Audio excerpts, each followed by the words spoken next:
When we invest in ourselves, we all shine. Together, we are Black beyond measure.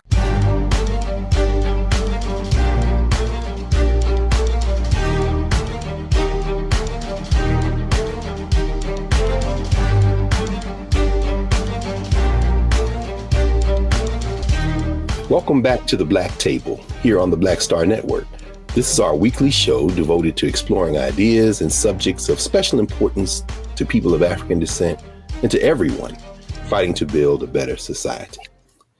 Well, the January 6th Commission here in the United States of America, the Congressional Committee, has wrapped up or is close to wrapping up its deliberations. They've voted to issue a subpoena to Donald Trump, and things seem to be coming to an head. The midterm elections, we're in midterm election season. That too is heating up.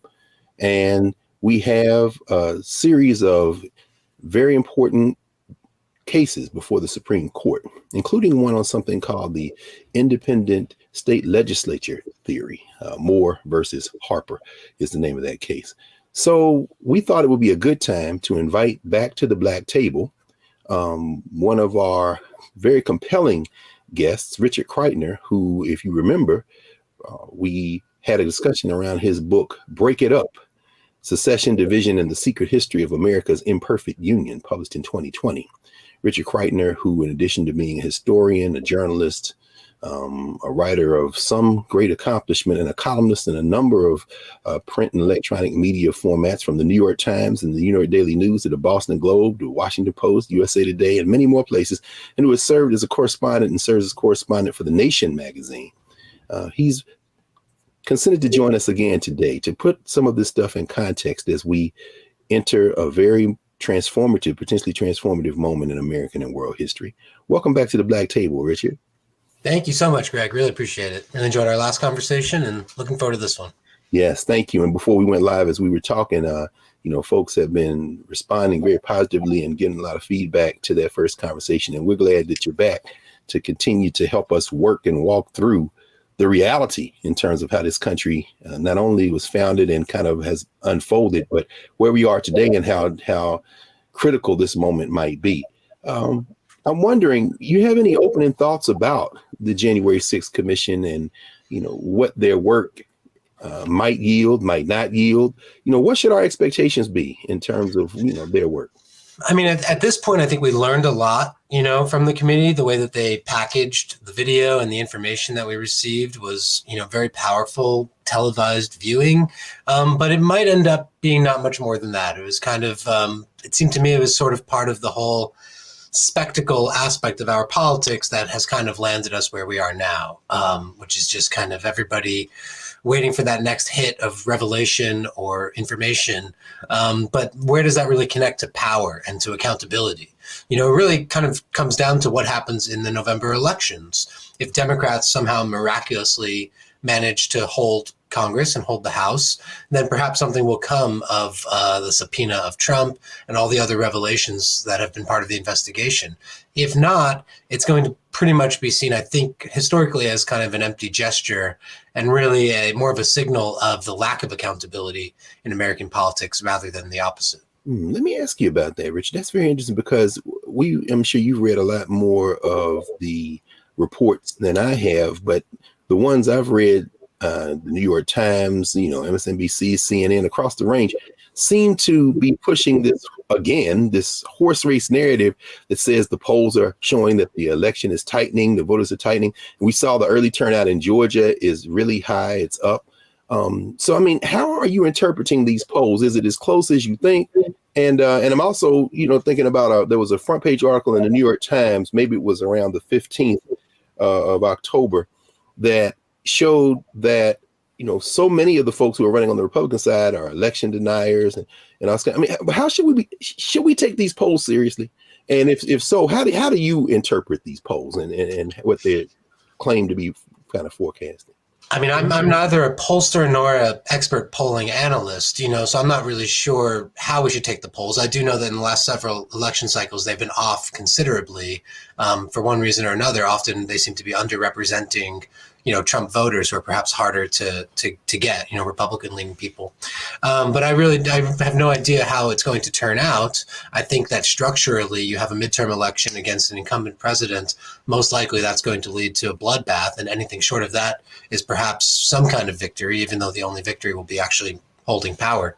So I don't exactly know. I do know that, a lot of these people who are running for Secretary of State and for various state positions, were they in power in 2020, they would have certainly voted, they've said so explicitly, to overturn the election, and very likely will again in 2024. So as you said at the top of the program, I think we're in an extremely critical place for the country.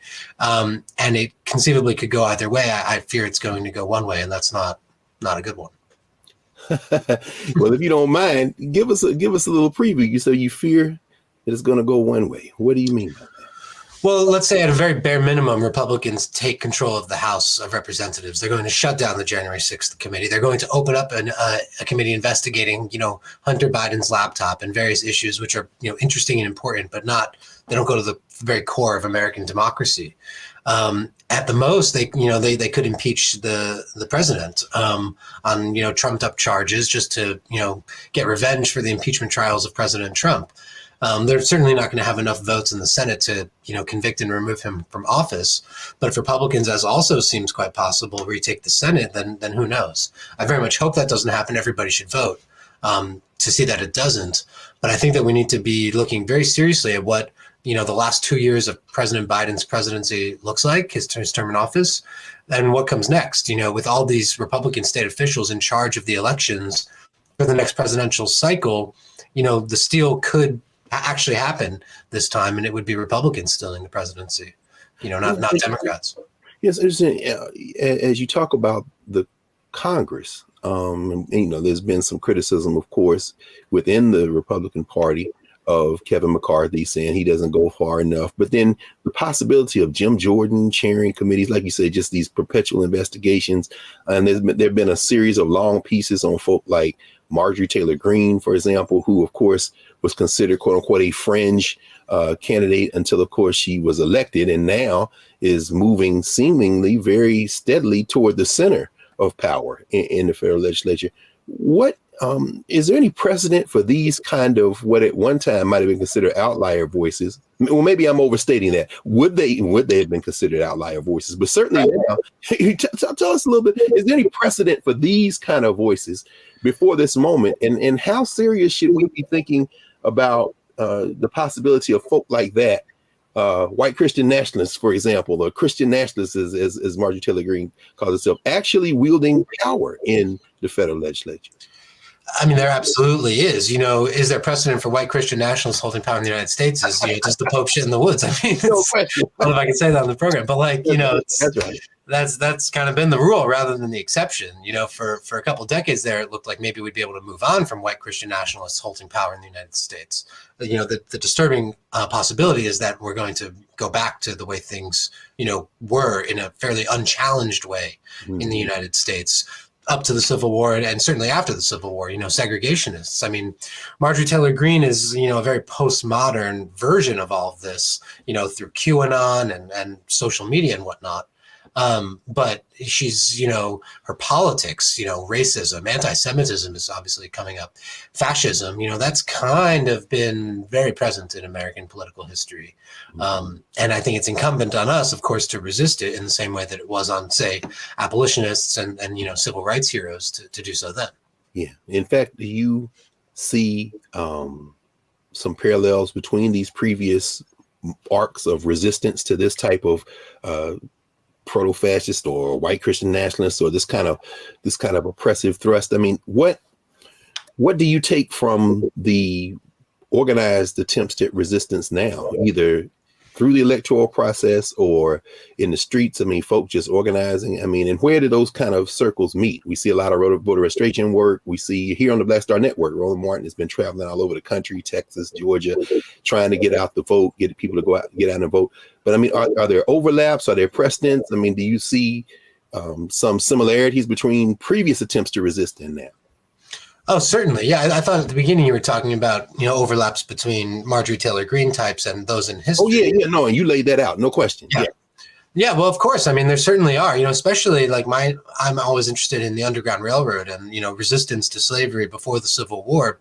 When you've got Roe v. Wade now overturned, I can't remember when we last spoke, if it was before or after the Supreme Court case came down.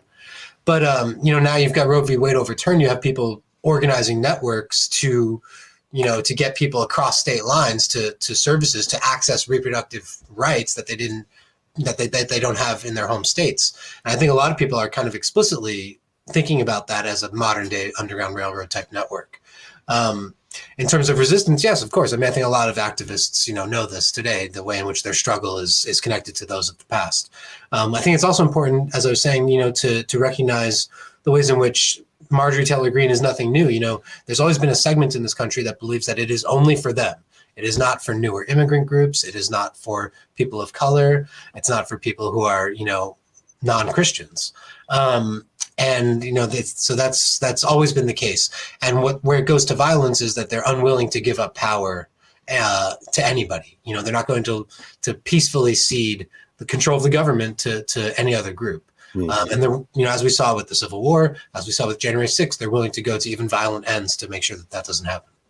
And maybe as we come to an end of this this segment, maybe if you could say a few more words about this willingness to ignore the concept of rule of law when it doesn't trend in their favor. So many of these candidates, we see it in Arizona. We certainly heard Donald Trump kind of lay this out. I will accept the results of the election if I win.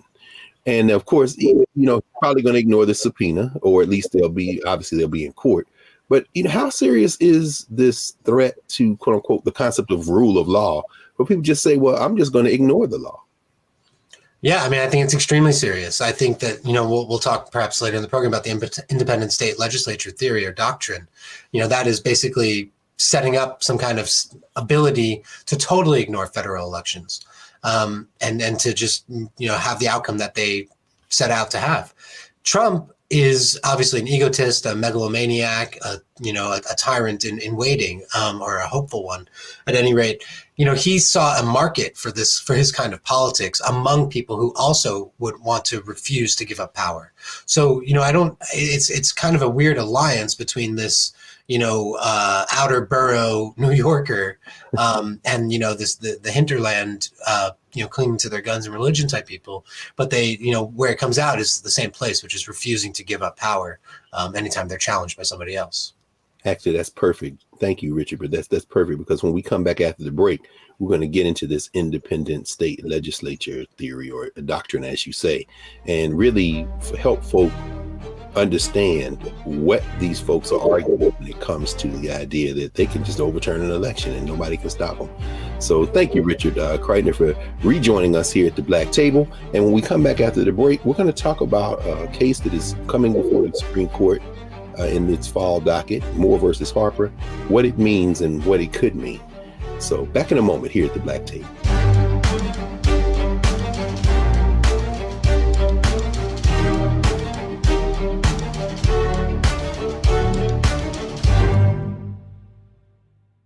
Welcome to Atlanta, one of the most expensive housing markets in America. But rather than help out, Brian Kemp cashed in. He made hundreds of thousands of dollars in real estate. His net worth skyrocketed. And while Atlantans struggled to stay in their homes, Kemp gave $10,000 tax handouts to the richest Georgians and a nearly $700 million no-bid contract to his campaign donor. Brian Kickback Kemp, making Georgia work for him, not you.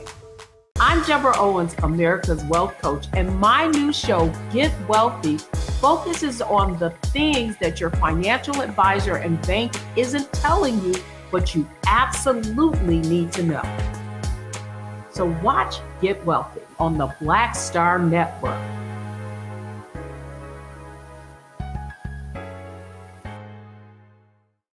When we invest in ourselves, we all shine. Together, we are Black beyond measure.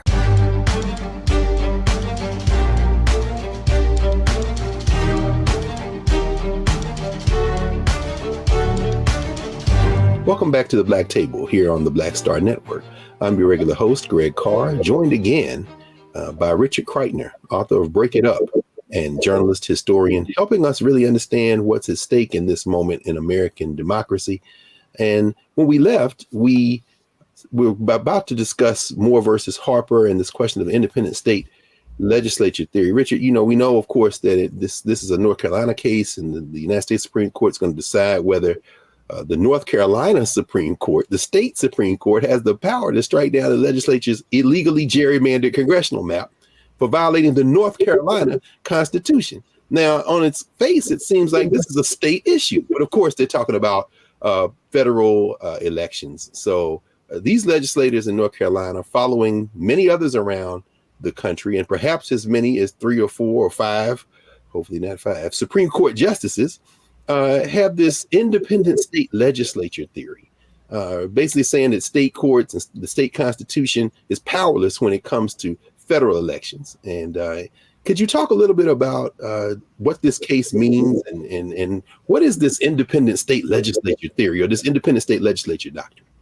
Sure. I mean, the Constitution grants to the states, to the state legislature, or acknowledges that the state legislature has the right to set the rules and regulations for federal elections. The question is that reviewable by the state courts?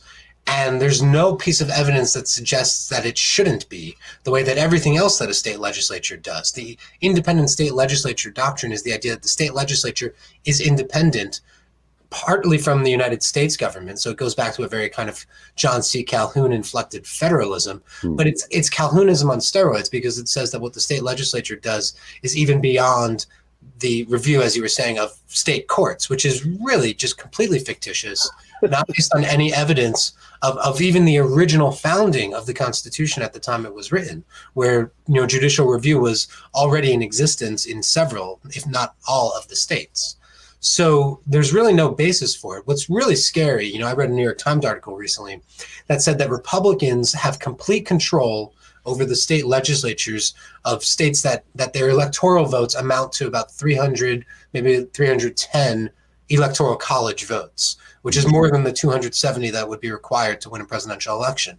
So if the Supreme Court rules in Moore versus Harper that state legislatures can set all the rules of presidential elections, even insofar as overruling the democratic outcome of the election and assigning electors to the candidate of their choice, which is to say possibly the Republican one, that Republicans, the Republican Party, would be able to, successfully pull off a coup d'etat in this country of establishing minority rule, overturning the result of the election just by coordinating with one another. And it wouldn't even have to be that all Republican states would have to do this. Only a few swing states, for instance, in the last election and in most elections, since they're fairly close, would have to overthrow the outcome of their election on some kind of false premise or pretense of, voter fraud or some kind of, ballot box failure or something in order to sway the federal election. So I think people could not be paying enough attention to this, because right now we're looking at a path towards permanent minority rule in America under a completely legal, veneer, basically. Yeah. So, January 6th, everybody was outraged. Even Mitch McConnell said, you can't do that. This is the United States. But they're about to try to pull it off in a totally peaceful and even technically legal way.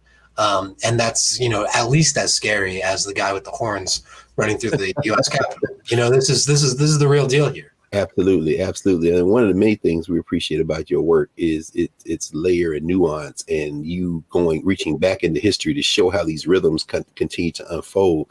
And as you were talking, it reminded me, and I think it'll remind a lot of our viewers who are old enough to remember, of the kind of not roots, but kind of previous iterations of glimpses of this theory. I mean, we both remember, and many of the folks viewing remember Bush versus Gore.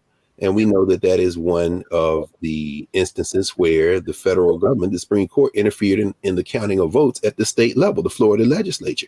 And of course, while this case, as we know, is about gerrymandering, and I think there are 14 congressional districts in North Carolina, and they gerrymander it so that even if it's 50-50 in the vote, Democrat, Republicans would get as many as 10 seats if voting patterns persist.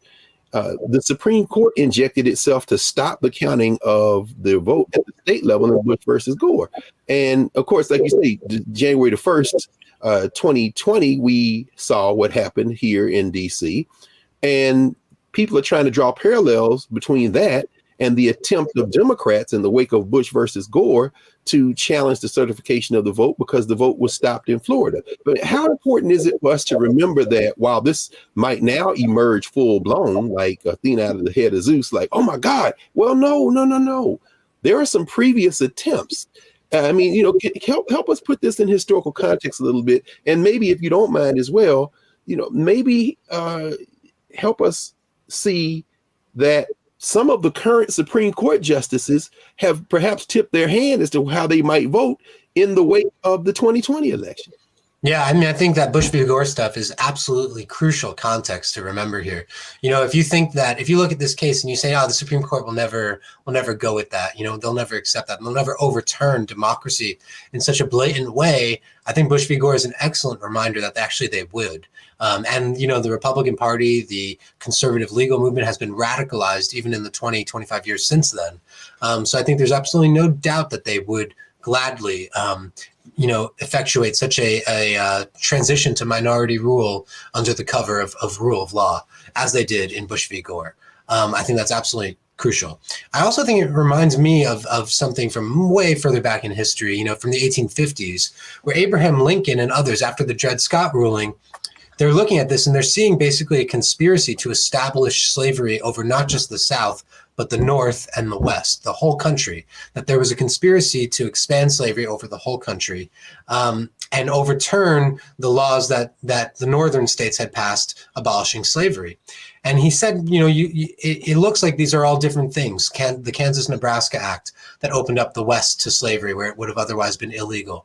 The Dred Scott decision saying that Congress cannot ban slavery from the Western territories. And all these different, you know, items, he says you put it together and you see how they're working together and it adds up to effectually a conspiracy to replace, you know, representative government in the United States with something else, with minority rule. I think if you look over the last 25 years, you see Bush v. Gore, you see, Mitch McConnell's theft of a Supreme Court seat, you know, vacated by Antonin Scalia's death, that Obama, the president of the United States at the time, should have been able to fill.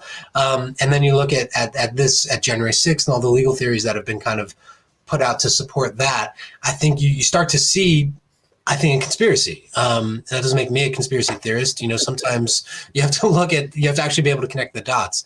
And I think we're looking at a conspiracy basically to replace representative governments in the United States with permanent minority rule. And I think that people should not consider that, as we were saying before, unprecedented. I think we should consider it as kind of more of the same, and demanding some kind of active resistance that's perhaps a little more than, you know, January 6th hearings, that looks like something a little more aggressive, I would say, from blue states, from blue cities, and from, you know, multiracial alliances of people, you know, getting in the streets and demanding that, you know, we won't allow it to happen. Absolutely. And thank you, for bringing up earlier in the first block, the ruling in the Jackson women's health case, when overturning Roe versus Wade, and for making that parallel between that case and going back again to the antebellum United States, the Underground Railroad. And for some people, I think maybe even more so for some Black folk, it's like it kind of rankles. Wait a minute, are you comparing? No, legally, in terms of the political consequences, I think that's a very striking and necessary comparison to kind of shake people out of the pill. So yeah, no, certainly we see people like in Illinois, East St. Louis, Illinois, they're putting abortion clinics, standing them up. So you would need to come over from Missouri if they change the law. I mean, it's absolutely in that vein. Could you talk a little bit about what might be at stake? Let's say, for example, that Republicans do gain control of both houses.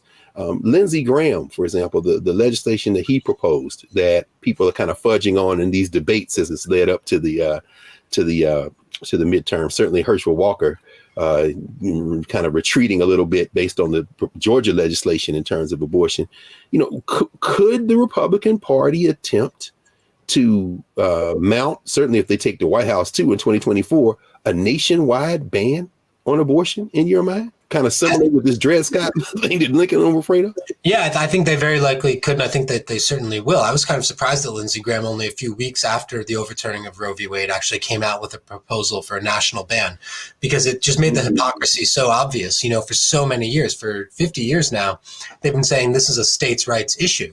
And then they get their way, and the Supreme Court returns it to the states, and they say, no, actually, this is a national issue. We're going to ban abortion. You know, within like 3 weeks, to do such a complete roundabout, turnaround about that seemed to me like a particularly striking example of political hypocrisy. The comparison I'm making between the politics of slavery in the 1850s and the politics of abortion today, or just, you know, our divisive politics, is not comparing, you know, the human toll of slavery with anything that we're facing today. It's the political structures of it, the hypocrisy. Like in the same way in the 1850s, Southern slaveholders said this is a states' rights issue, and then they turn around and by the end of the decade, right on the eve of the Civil War, this is actually what breaks the Democratic Party and leads to disunion and the war.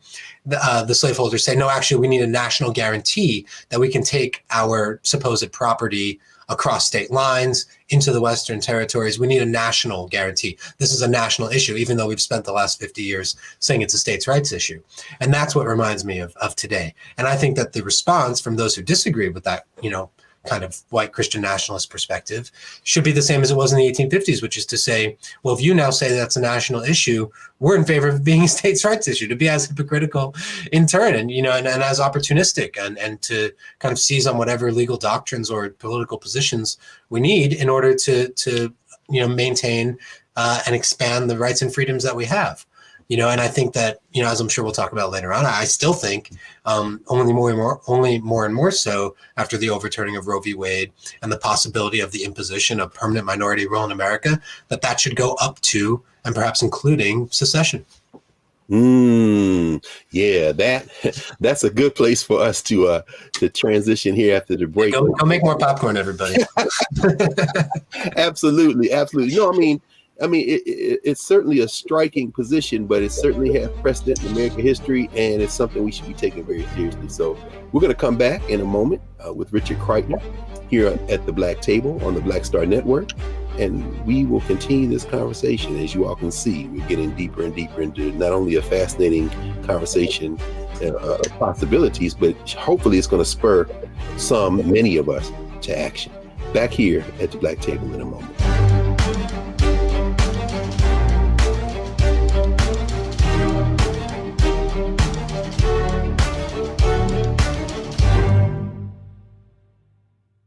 Welcome to Atlanta, one of the most expensive housing markets in America. But rather than help out, Brian Kemp cashed in. He made hundreds of thousands of dollars in real estate. His net worth skyrocketed.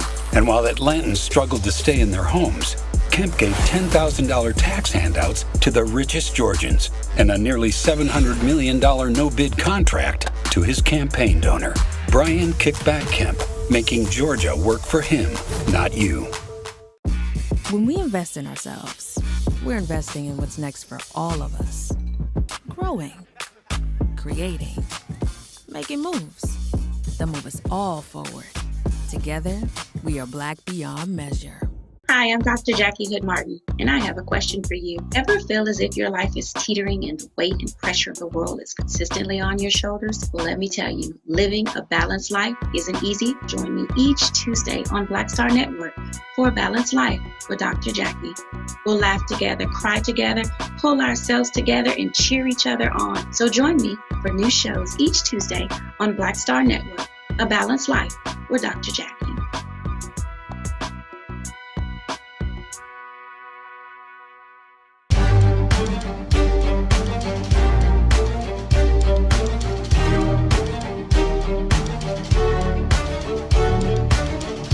Welcome back to the Black Table here on the Black Star Network. Remember to support the Black Star Network. Join up, download the app, and follow the Black Star Network across all of its platforms. And this is just one of many shows on the network. So support the Black Star Network. We're back with Richard Kreitner, author, scholar, and political commentator in this instance. Hopefully not a prophet, but Then again, I think we're too close to the reality of the situation for us to look away. And Richard, when we left, you brought up the S word, secession, but you didn't bring it up in the context of nativism or Christian nationalism. You almost made it sound patriotic, man. So can you talk a little bit about this? Yeah. I mean, I think if you look through American history, this is what my book is about, is a lot of the people who think most deeply about what America is and what it should be. Even some of the people who wrote the Constitution and thought that they were trying to make some kind of great nation, even they eventually, some of them at least, started to think about secession when they saw the country going in a direction that they didn't support. And there's a long tradition of secessionists in the United States who proposed either breaking up the country or breaking it down perhaps into smaller pieces that would still be, allied together in some way with some kind of overarching umbrella, but largely separate, for reasons that had nothing to do with the white Christian nationalism that we're talking about, nothing to do with the Confederates, that were actually progressives, though they might not have used that word. Abolitionists, Northern abolitionists, who supported seceding from the Union to protest and undermine the institution of slavery.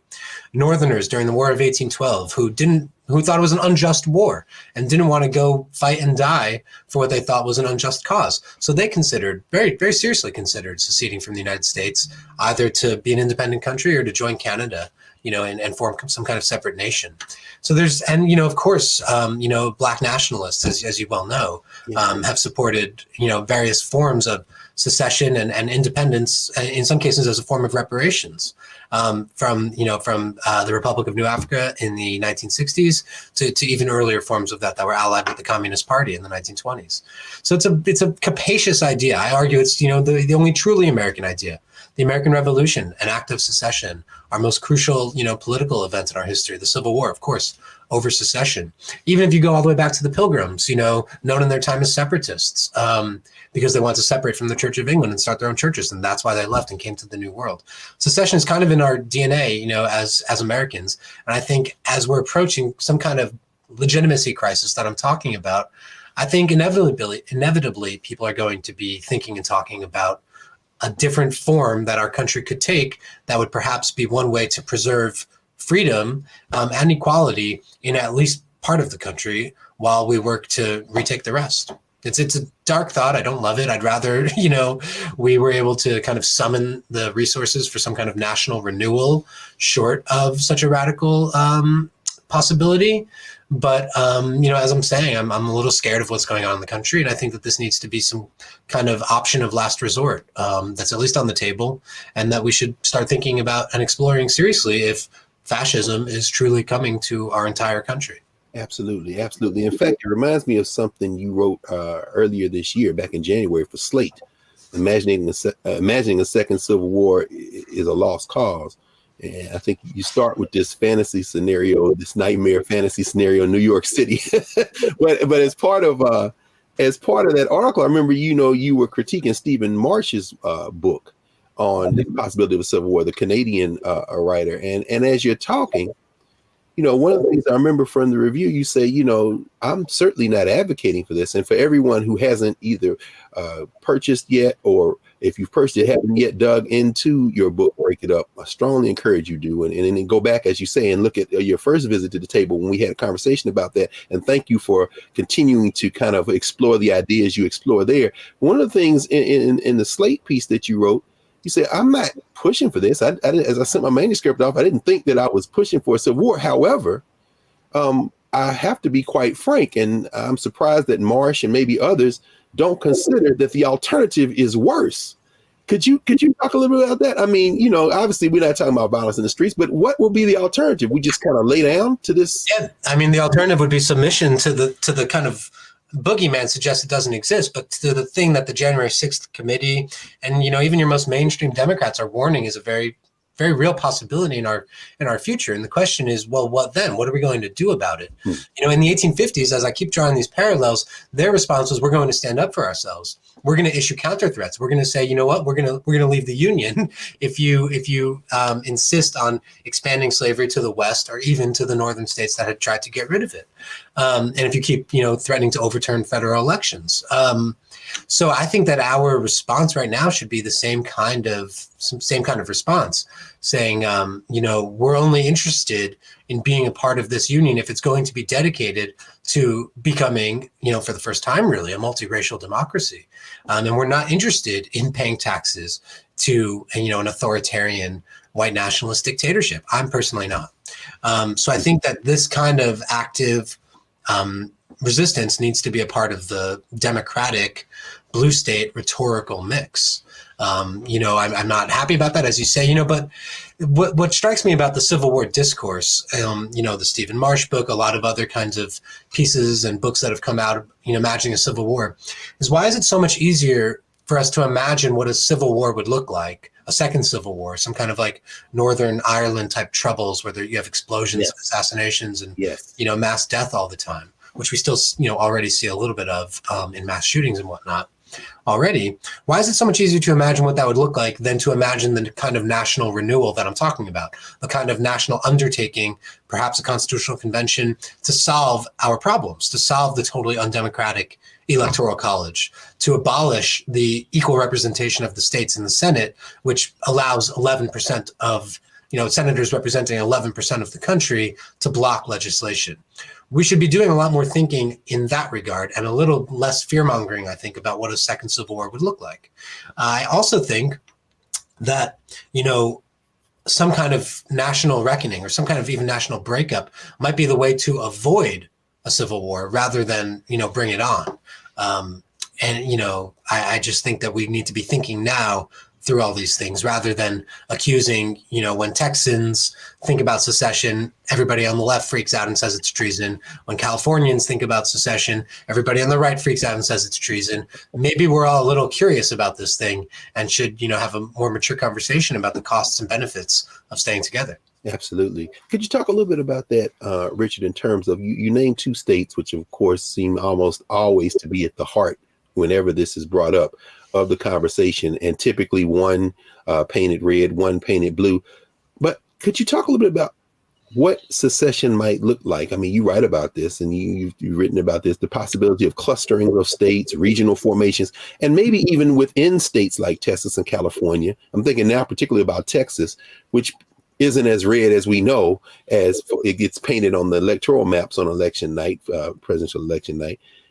What might some of the what might secession, post-secession look like? Would it be clustering up of states? Would it be, would some states that ostensibly are red perhaps not be as red once that process was undertaken? I mean, talk to us a little bit about what it might be. Certainly. I mean, I don't pretend to have all the answers about how it would actually work out. I'm interested in the history. But 46% of Texas voted for Joe Biden to be president. So it's not at all a monolithic Republican state. Mm-hmm. So how would you work that out? I really don't know. My idea is that you go bigger and you go smaller at the same time.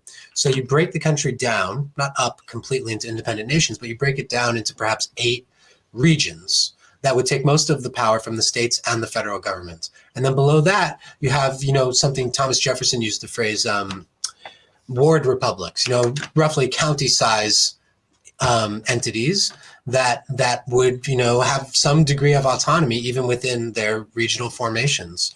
And that might lead to some kind of revival of democracy at the more local level. It would mean that we don't have to fight over everything national in Washington, and you would go to these like regional capitals perhaps to do it. I don't have I'm not a political scientist. I don't have a lot of meat to put on those bones, but I do know that it's been a proposal throughout American history, even back to before the creation of the United States, that, maybe one country is too big. And if we were, broken down into more regional formations with the freedom of movement between them, of course, perhaps even subsidized by the federal government or something, maybe that would be a better way to organize things. Yes.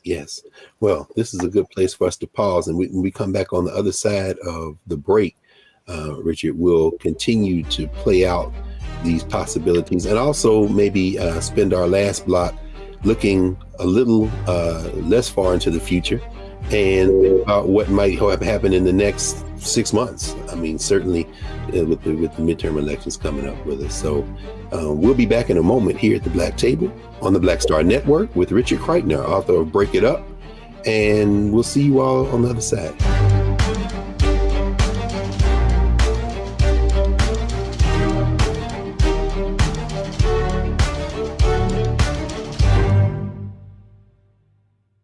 Welcome to Atlanta, one of the most expensive housing markets in America. But rather than help out, Brian Kemp cashed in. He made hundreds of thousands of dollars in real estate. His net worth skyrocketed. And while Atlantans struggled to stay in their homes, Kemp gave $10,000 tax handouts to the richest Georgians and a nearly $700 million no-bid contract to his campaign donor, Brian Kickback Kemp, making Georgia work for him, not you.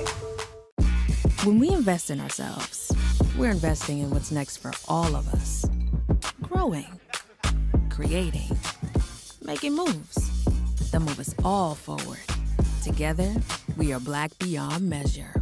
When you talk about blackness and what happens in Black culture, we're about covering these things that matter to us, speaking to our issues and concerns. This is a genuine people-powered movement. There's a lot of stuff that we're not getting. You get it, and you spread the word. We wish to plead our own cause.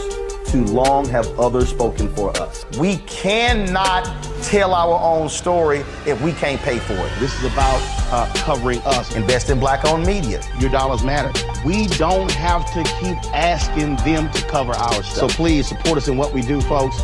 We want to hit 2,000 people, $50 this month, raise $100,000. We're behind 100,000, so we want to hit that. Y'all money makes this possible. Check some money orders. Go to P.O. Box 57196, Washington, D.C. 20037-0196. The Cash App is $RM Unfiltered. PayPal is R Martin Unfiltered. Venmo is RM Unfiltered. Zelle is Roland at RolandSMartin.com. When we invest in ourselves, we all shine. Together, we are Black beyond measure.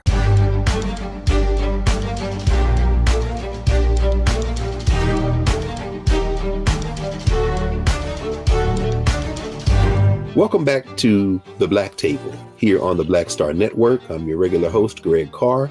And remember to support the Black Star Network.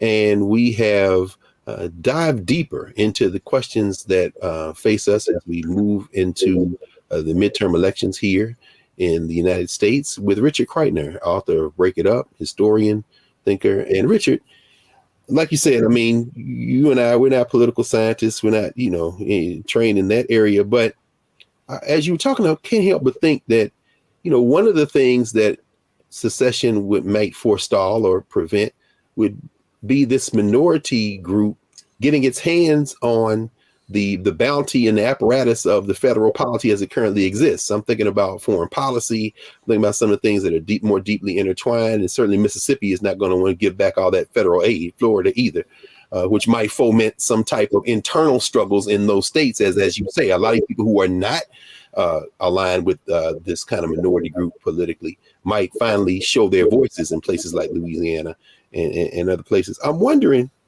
if you have any thoughts about if there are any lessons we can draw from other places in the world where we've seen people kind of rise up eventually against this type of minority rule or attempts at minority rule. Certainly, we know we're in election season in Brazil, for example. I mean, Brazil might be the most fascinating example for me with Lula da Silva pushing back against Bolsonaro. Any thoughts about anywhere else in the world we might look to for clues as to how a successful people's kind of movement might be able to unfold in terms of electoral politics? Yeah, sure. I mean, as everybody knows, it's complicated, but I would look at South Africa in the early 1990s. Oh, yeah. Where, the anti-apartheid movement finally found some success. And there was a constitutional convention to totally rewrite the Constitution and recreate the country as a way to avoid a civil war. I think that's kind of the most obvious example to me.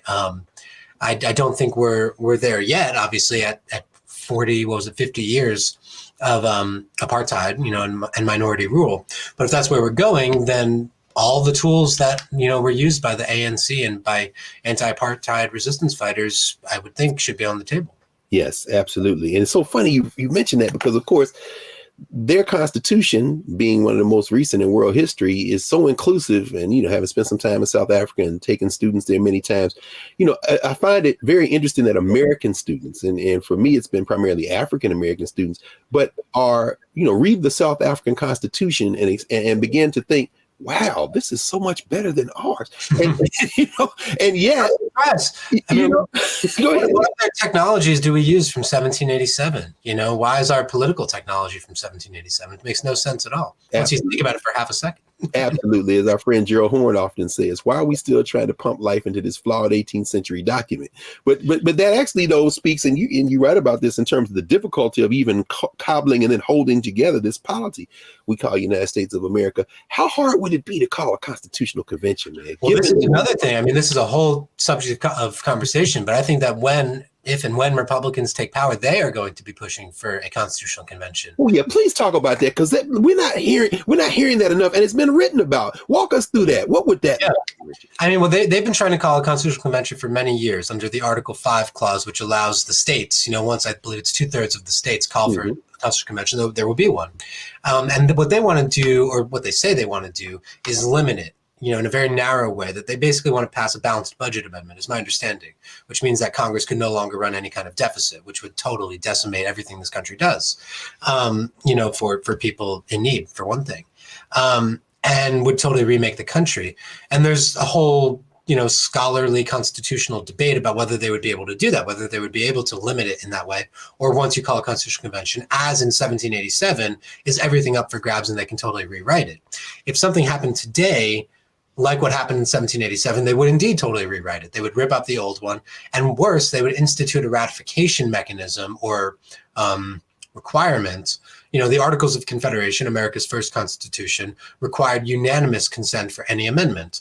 The founders, the framers, get into Philadelphia, they close all the doors, and they say, actually, we're going to write a whole new constitution, and only 9 states have to ratify it. That again, I mean, I hate to use the word loosely, but that's a coup d'etat. If that were to happen today, if the Koch brothers and all the richest people in America were to get into a room and say, we're going to rip up the Constitution, we're going to drop a new one, and only, so many states need to ratify it, that would be called a coup d'etat.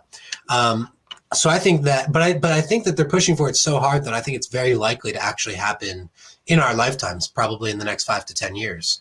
And I think that it is irresponsible of Democrats, of the left, of anybody who opposes what that side wants to do, to withdraw from the effort and say we're against a constitutional convention entirely. I think that this is really, it could be a real rallying point for people across the country to kind of revive democracy and really summon, what you're saying Gerald Horn talks about, like really summon kind of a sense of responsibility for ourselves and our own political system, a sense that we can recreate our politics in our own image and for our own needs in our own time, that we're not beholden to one from the 18th century, and that doesn't mean we're all going to agree. It doesn't mean it's all going to look good. And I think it should all be put on television rather than in secret as last time. But I really think it's kind of our only hope for reviving American democracy. And rather than fighting this kind of constant rearguard effort against right-wing efforts to undermine the Constitution, it's time for a new one. Absolutely. Absolutely. Well, as we kind of turn toward the close of our time together this time around, I'm wondering if you might train your eye on the next half year or so. Certainly by then, we'll probably have, by early 23 or sometimes in 23, decision in the Moore case. While it takes 5 votes to win a case at the Supreme Court, at least unless they expand the court. I don't know if you have any thoughts about that at some point in the future, but 4 private votes is enough to take a case. And of course, many legal observers are like, why would you even take a case like this? This is absurd. But clearly 4 votes, they had 4 votes to get it to the Supreme Court. How do you see the next 6 months or so playing out? I mean, any thoughts about that? Yeah, I mean, obviously, again, it all depends on November. What happens in November. I think what's likely to happen is Republicans take the House, and it's kind of a toss-up in the Senate. It could go either way. Either way, we're looking at dysfunctional politics, which is a very familiar place for anybody who's been paying attention for the last 15 years, is a government that's effectively unable to function, not able to act on climate change, not able to act on gun rights or abortion, or really even economic issues. I mean, I kind of wish Democrats were doing a better job connecting all these different pieces of, the future of democracy and bread and butter issues, like why are there no high-paying jobs? Why is inflation so bad? A lot of that is because it's become effectively an ungovernable country. We can't pass legislation raising taxes on the rich or doing any things that would really help working people out because of all these anti-democratic mechanisms in our Constitution. So it's all connected in a way that I think very few Democratic politicians or even really thought leaders or whatever are doing or showing. So I think that we're very likely to end up in 6 months. What would that be? April? Maybe the court will have ruled or not. I'm not sure. No, but in any case, the facts of the matter will remain that you have an insurgent anti-democratic movement in this country taking advantage of provisions in our Constitution and our political system that have always been there, that are only now really being weaponized for, not only now, because it's happened before, as I said, but for truly fascistic purposes. And you have a democratic resistance that I think is fairly weak-kneed and isn't really addressing the magnitude of the problem.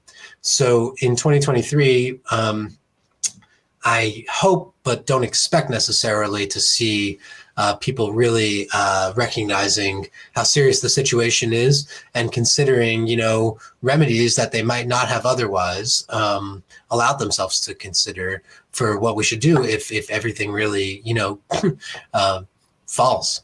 Absolutely. It's funny, you were talking, I'm reminded of some of the folks in this country and beyond who are, I guess they would be considered to be on the far left, who envision a scenario like that, where options that we wouldn't normally consider are ones that we might begin to consider.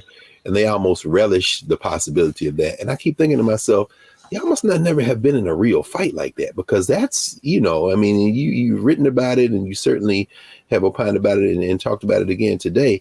Those are very real consequences. I mean, we're talking about violence and maybe not even organized violence. I mean, so, with perhaps an opportunity to kind of forestall something like that unfolding, how important is it for people to get out here and vote in these midterm elections? And finally, in the context of the January 6th commission and the reports that people's opinions haven't really budged either one way or the other in the wake of these findings, these revelations, going back to what you said in the first block about this being, very informative, but necessarily not maybe having much of an impact.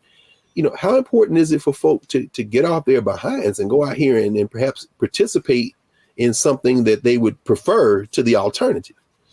I mean, it's a cliche, but I think it's never been more important. History just keeps unfolding kind of. And for somebody my age, it keeps getting worse, honestly, which makes voting more and more important. That's our only hope really is I think to hold Congress in the hands. I don't care about the Democratic Party. I care about small d Democrats, to hold Congress in the hands of people who care about democracy and who think that the outcome of an election should even matter. Because there's a whole nother side to the equation these days, which doesn't even agree with that basic premise. They'll run around saying we're not a democracy, we're a republic, and increasingly explicitly putting down the idea that the people should get to choose their rulers. And that's an extremely alarming situation. I don't want violence. I'm not a violent person, as you might be able to tell. And that piece that I wrote is explicitly talking about, my own fears that my own work has, raised in my subconscious and unconscious mind. So I don't want violence either. I do know that when you look through history, people need to stand up for their rights. And without that, they're going to be taken away. So we should certainly do everything possible to avoid that kind of situation. But I think people need to be prepared to stand up and defend their rights in a way that for a couple years there, maybe we got a little complacent and felt like it wasn't really necessary anymore.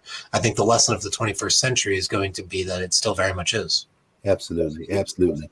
And so before we go, I must mention again, if you haven't purchased and read Break It Up, Secession, Division, and the Secret History of America's Imperfect Union from 2020. Please, you all need to do that. And as a fellow book person, certainly booked A Traveler's Guide to Literary Locations Around the World. We had to have you back one time. We just talk about that. Reading is fundamental.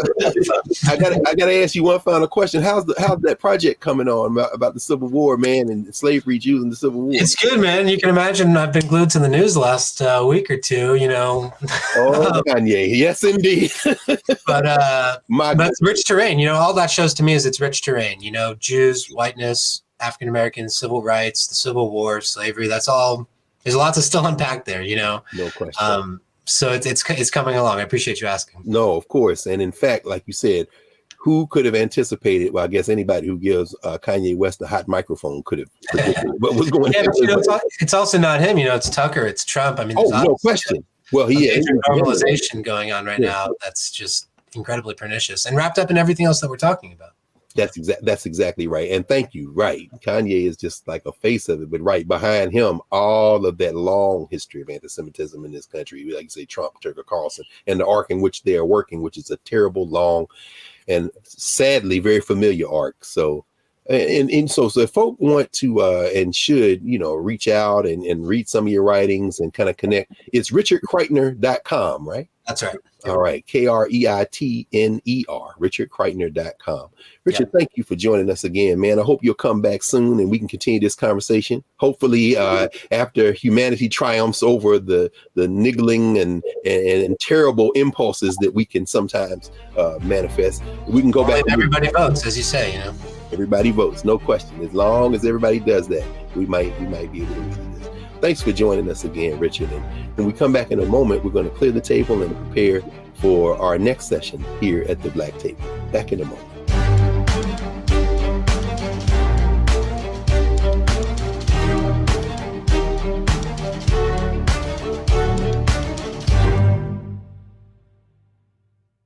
When we invest in ourselves, we all shine. Together, we are Black beyond measure. Welcome to Atlanta, one of the most expensive housing markets in America. But rather than help out, Brian Kemp cashed in. He made hundreds of thousands of dollars in real estate. His net worth skyrocketed. And while Atlantans struggled to stay in their homes, Kemp gave $10,000 tax handouts to the richest Georgians and a nearly $700 million no-bid contract to his campaign donor. Brian Kickback Kemp, making Georgia work for him, not you. Hatred on the streets, a horrific scene, a white nationalist rally that descended into deadly violence. White people are losing their damn minds. As an angry pro-Trump mob storms the U.S. Capitol, we've seen shots. We're about to see the rise of what I call white minority resistance. We have seen white folks in this country who simply cannot tolerate black folks voting. I think what we're seeing is the inevitable result of violent denial. This is part of American history. Every time that people of color have made progress, whether real or symbolic, there has been what Carol Anderson at Emory University calls white rage as a backlash. This is the rise of the Proud Boys and the Boogaloo Boys. America, there's going to be more of this. Here's all the Proud Boys, guys. This country is getting increasingly racist in its behaviors and its attitudes because of the fear of white people. The fear that they're taking our jobs, they're taking our resources, they're taking our women. This is white fear.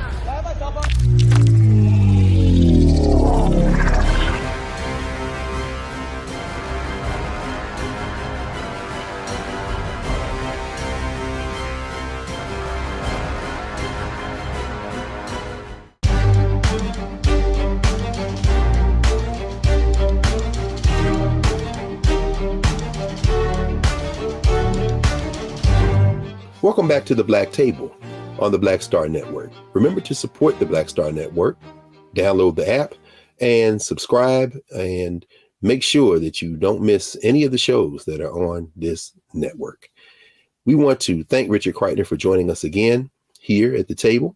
And as you can tell from the last hour we've spent discussing what's at stake with the coming midterm elections, what might not be at stake in terms of what people may or may not have gotten from the January 6th commission, what's at stake at the Supreme Court in the United States with the Moore versus Harper case, which is just one among many that we should be paying attention to and be very concerned about.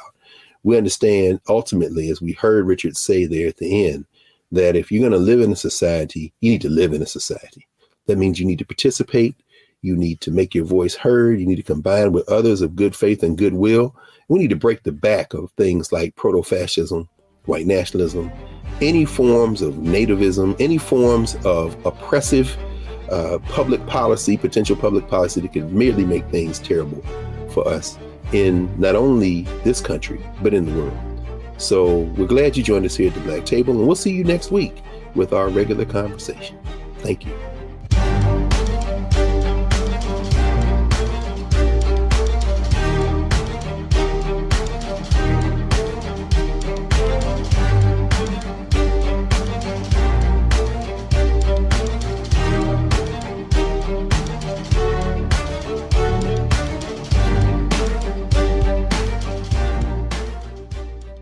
When we invest in ourselves, we all shine.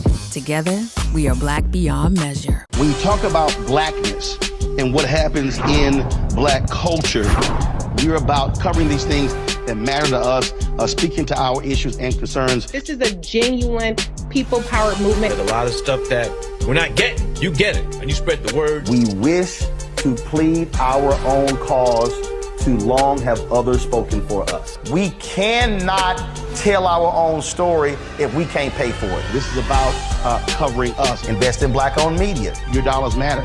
We don't have to keep asking them to cover our stuff. So please support us in what we do, folks. We want to hit 2,000 people, $50 this month, raise $100,000. We're behind 100,000, so we want to hit that. Y'all money makes this possible. Checks and money orders go to P.O. Box 57196, Washington, D.C. 20037-0196. The Cash App is $RM Unfiltered. PayPal is R Martin Unfiltered.